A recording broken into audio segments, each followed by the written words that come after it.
Good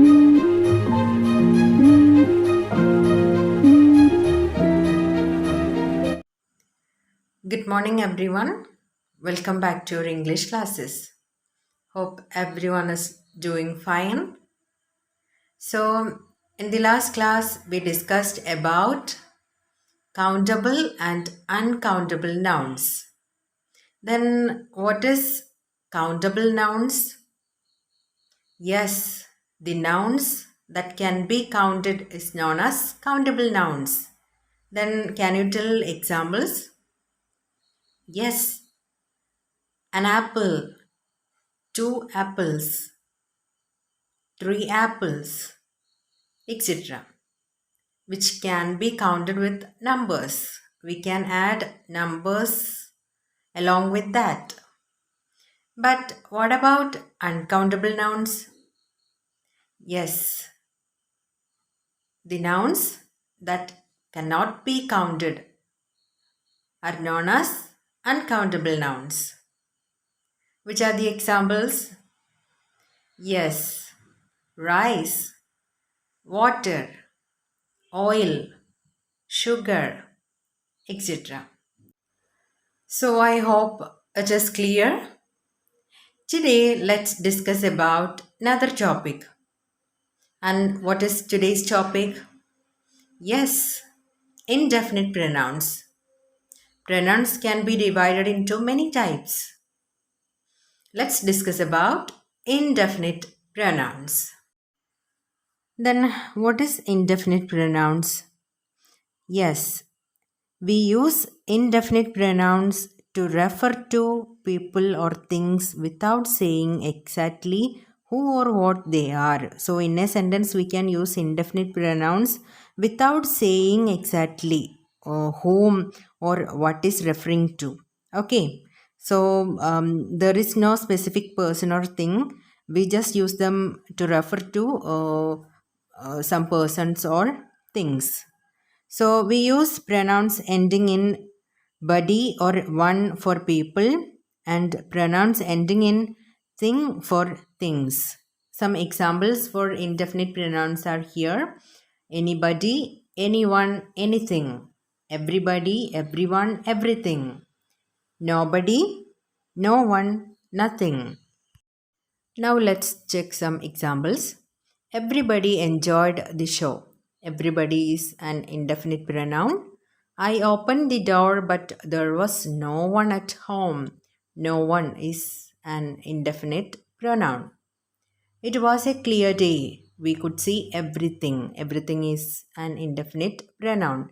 In the first sentence, we can understand that everybody, it is used to refer some persons. Okay, everybody, we don't know exactly who is that.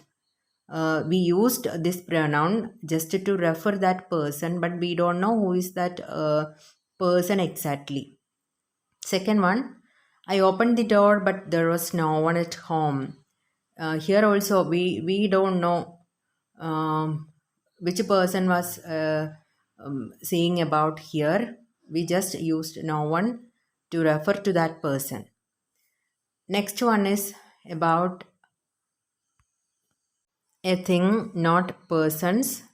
It was a clear day. We could see everything. So we could see everything. Here, this word, this indefinite pronoun is used to refer to things, and we don't know which are the things they could see. We just use this word to refer those all things.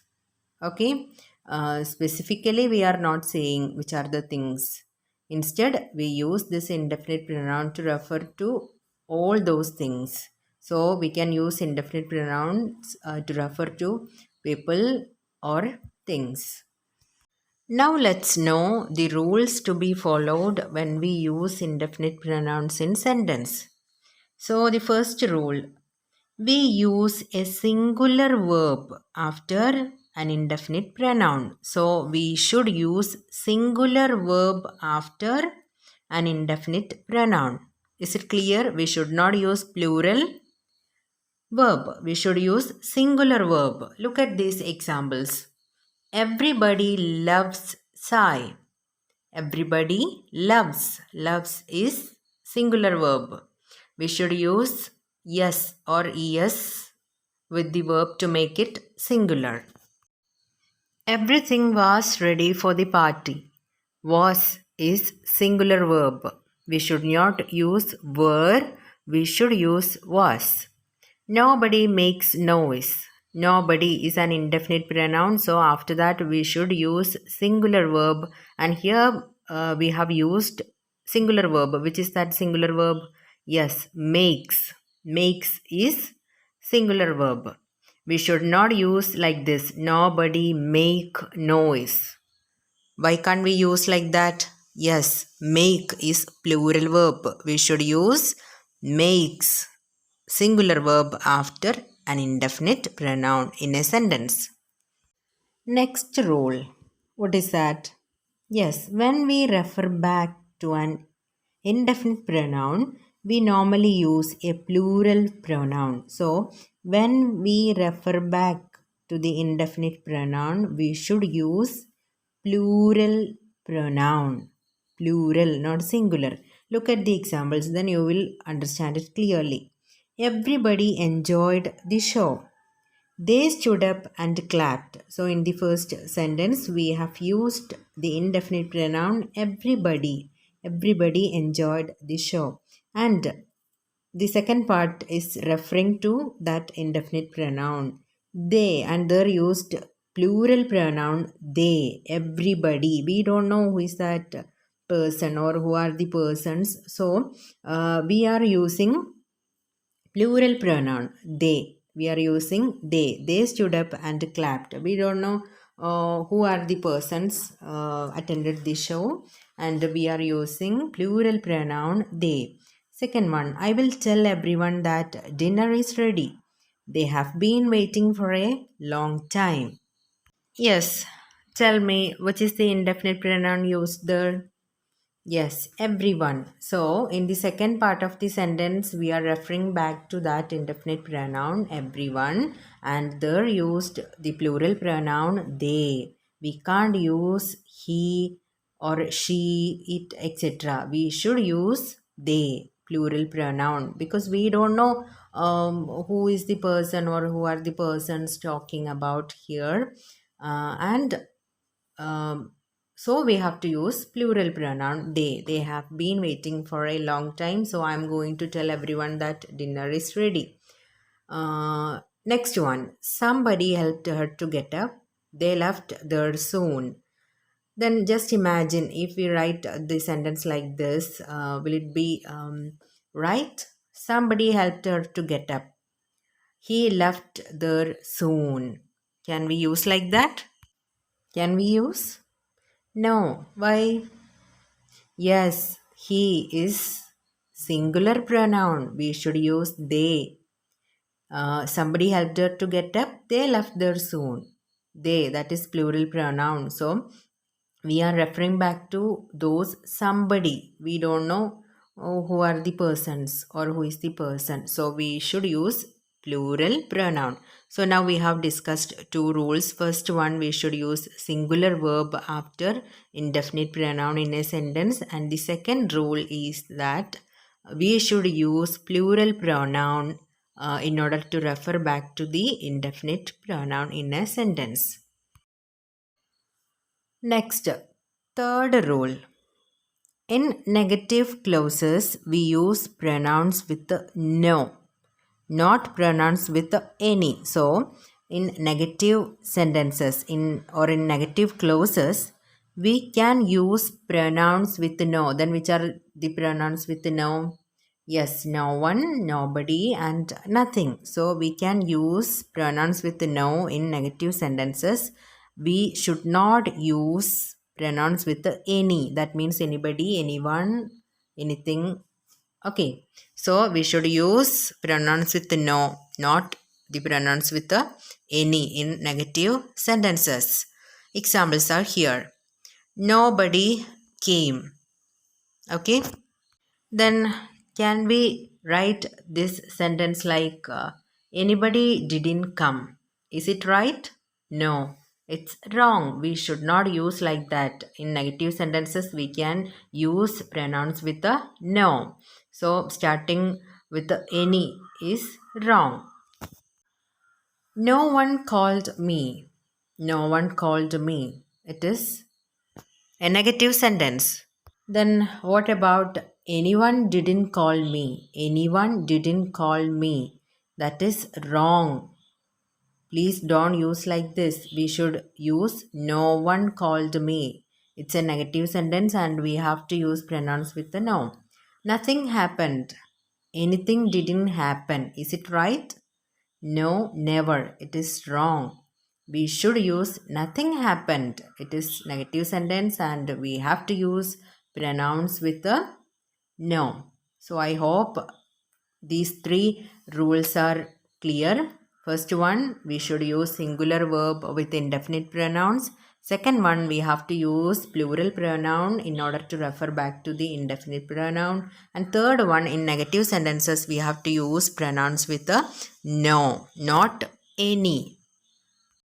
So, if it is clear, you can do the activities in page 9. Now, are you ready to listen to something?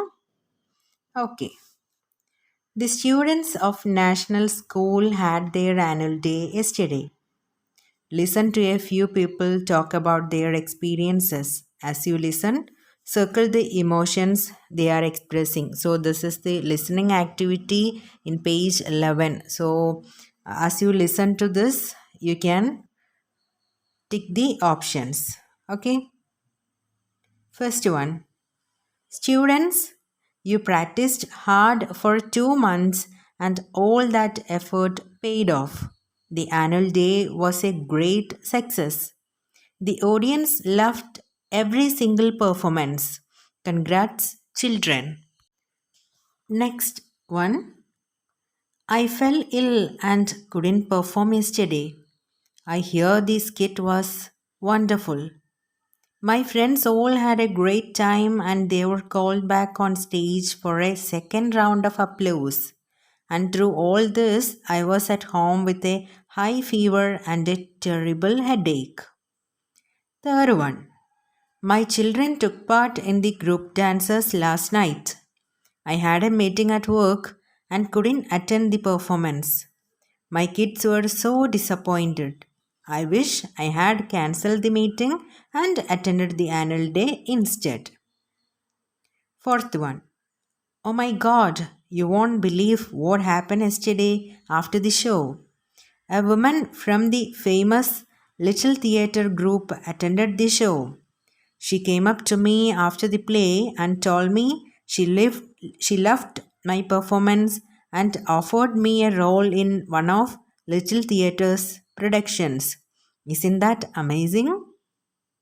Last one. Last night I took one look at the huge audience and was terrified. I couldn't handle the thought of singing in front of all of them.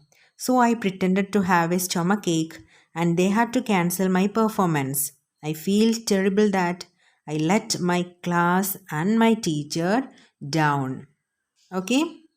So, some somebody is talking about their experiences about the school annual day. As you listen, you can circle the correct options, the emotions they are expressing in page 11.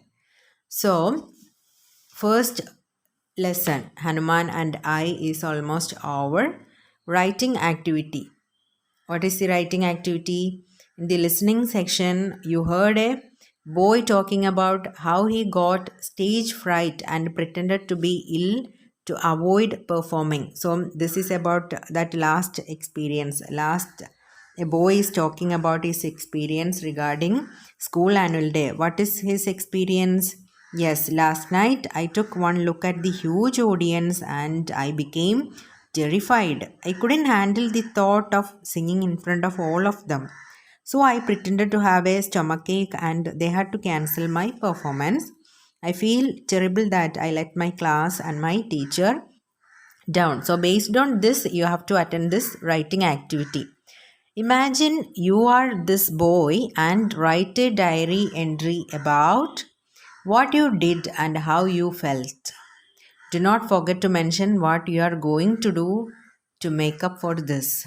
So, based on this boy's experience, imagine that you are that boy and you have to write down a diary entry of last days.